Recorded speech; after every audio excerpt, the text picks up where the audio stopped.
1, 2, 3, 4, 5, 6, 7, 8, 9. It's the 10 crack commandments. Wow. Let's go. Nigga, One of the greatest of all time, Biggie Smalls. One of the best records of all time, the 10 Crack Commandments. All right. So, what is that about? And what does that have to do with what we're talking about today? All right. The 10 Crack Commandments are the rules for being successful in that business, right? In that game. And I make videos all the time helping people to learn how to invest, how to grow in life, how to improve where they are and avoid being poor, right? So that led me down a path to create the 10 stack commandments, all right? So these are my 10 rules to break the cycle of poverty. I think that as a whole, society just trains you to work and kind of stay where you are, right? School doesn't teach you to grow. School just teaches you to just be a part of society and work and kind of stay where you are. And that's okay if that's what you want. But if you want more in life, it's very easy. And I have 10 things that I live by, 10 mindsets, and I'm going to share them with you today. All right. And if you can adopt these 10 mindsets, I think you got a shot to be very successful in life. All right. So rule numero uno, rule number one, always, always, always pay yourself first. Okay. We're conditioned to pay bills. That's what we do, right? We work, we get a paycheck, we pay bills, we pay rent, we pay the car, we pay the insurance, but nobody ever pays themselves, right? Nobody ever pays themselves. And that's the first thing I tell people. I'm like, look, how do you get started? You got to pay yourself first. Save money. And it can, and you should be saving, a good percentage of your paycheck, because every dollar you save today, you're buying back your time tomorrow. Okay. And it's really easy. If you get a raise, take half that raise and just pay it to yourself, right? You won't even miss it. And people say, oh, I can't afford it. I can't afford it. Let me give you an example. Okay. I manage properties for a living. A lot of times throughout the year, I send people a notice of rent increase. I'm raising your rent. Your rent's $1,500, it's going to $1,600. What do you do when you get that notice? You complain, landlord's a jerk, blah, blah, blah. The first month sucks. By the second or third month, you don't even notice. You're just paying another $100. Same thing with paying yourself. Just pay yourself first. Just begin. Start with $1. Next paycheck, double it. Next paycheck, double it, and get to real money. And all you have to do is keep it liquid. Whatever you invest in, whatever you save it at, in a rainy day, you have to be able to get to it. It needs to be liquid so you can use it for an emergency. And when you get your stack big enough, you'll find other ways to cover emergencies and you won't touch your investment stack. All right. So rule number one, pay yourself first. Rule number two, play the long game. Okay. What does that mean? It means this stuff doesn't happen overnight. It takes years. Okay. But the power of compounding is that if you hold on long enough, and you keep at it long enough and you invest long enough and you pick the right assets, over time, you'll win. All right. It's very simple. Okay. And I've made videos on this before. Time in the market beats timing the market. Just stay the course. All right. So I'm going to pause right here because these first two rules are the two most important rules. All right. These two commandments. So if you're watching this video and you're like, man, I can't get around I cannot wrap my head around paying myself first. I don't have time to wait. I want to get rich tomorrow. Then just stop. It's okay. You're not ready. Just pause the video. The power of the internet, this video will live forever, right? Come back to it when you're ready. I'll be here. Okay. But if those two rules are good and you can work with those two rules, let's move on to the rest. Okay. So rule number 3, very simple. Some people tell you don't ever have debt, pay off all your debt. I disagree with that. Okay. Rule number 3, use good debt, avoid bad debt. What's good debt? Good debt is debt like a mortgage on a property. Okay. You can buy a house, piece of real estate with very little down, most of the bank's money. The house generally appreciates faster at a faster rate than the rate on the mortgage. Good debt. Okay. Good debt is a credit card that you use for all your daily expenses that pays you cash back rewards, that you can take that cash back rewards and invest it in something. But you have to pay the bill every month, because if you don't pay the bill and you generate interest, it quickly becomes bad debt, right? So tons of credit card debt that you're never going to pay off and you're just racking interest, terrible, bad debt. Okay, avoid that. Student loans, I would argue, for most people are terrible debt. Right? You go into this insane amount of debt that you owe, getting this degree that I think the payoff of having degree versus not having it doesn't always make it worthwhile, the expenditure of the loans and how you're never going to get out from under that. Okay. Another example of bad debt. You don't own anything. Your net worth is negative and you got $1,000 a month car payment. Come on, man. Like that's bad debt. All right. So good debt, bad debt. You can use good debt to leapfrog and get ahead in life, but bad debt will set you back and ruin you. Okay. Number 4, this one is very important. Change your currency. Okay. Don't measure your worth in dollars or euros or pounds. All right.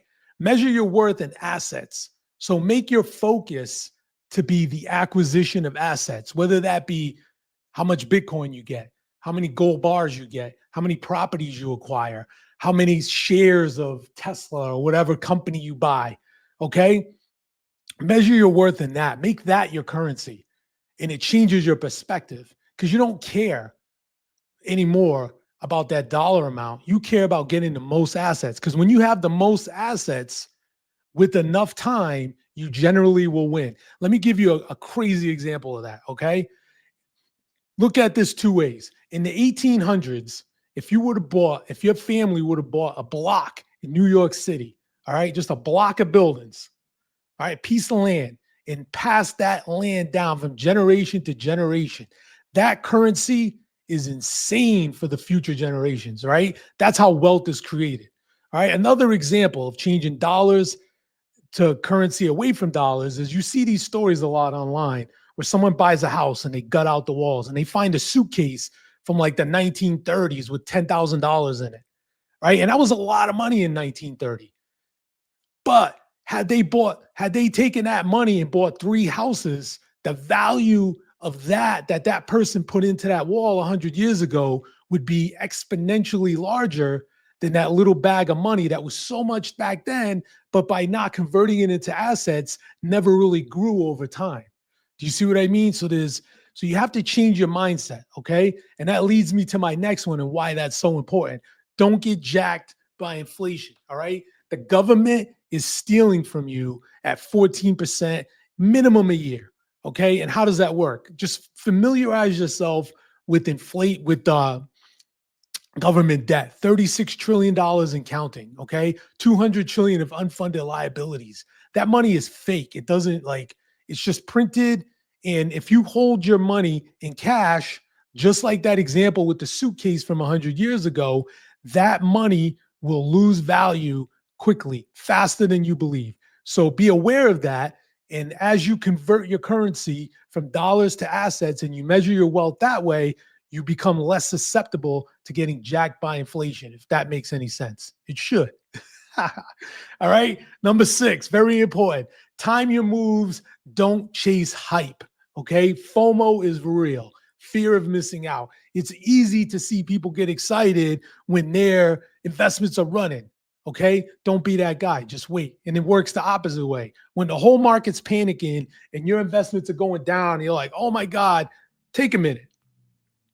Look around. Okay, why is my stock dropping today? The whole market's dropping. There's something bigger than my stock. My investment didn't change. Okay, so you're able to be patient.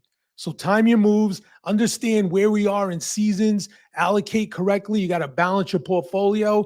Okay, sometimes you're better holding a lot of real estate. Other times you're better holding a lot of stocks. Other times gold, whatever it is that you invested. Okay, understand where you are seasonally in the market and it goes through presidencies and it goes through decades and years, time of year. There's all these different things involved with that. All right. And if you understand where you are and you can rebalance because you play the long game and you understand, you'll be successful. Okay. Number 7, know your risk. Don't be reckless. Okay. You got to do your homework, guys. You got to study what you're investing in. Don't watch videos and buy things and invest in it because some guy in a video told you to do that. Fastest way to go broke. Okay. They don't make commercials for Teslas and Bitcoin. Why? Because they don't need to. All right. But if you watch a commercial and they're like trying to talk you into investing in something, it's probably not a good investment. A good investment will speak for itself. So be very careful. Do your homework. Okay. Know your risk. Don't be reckless. Do the work. And if you do the work, you'll win. Okay. Number 8, never bet against the future. Okay, guys, we are in a transformational time. In our lifetimes alone, we've lived through the computer revolution and the internet revolution. Cops are driving by. Somebody's out there with the 10 crack commandments. All right. So we've lived through these 2 amazing revolutions in our lifetime. And I would argue we are in the midst of the 3rd revolution, which is AI. And even on top of that, the disruption of finance with crypto and things like that. So study the future. Understand the people in the past who bet against the future and lost. Okay. Here's a great example, Kodak. The younger people may not remember Kodak, but Kodak dominated the world.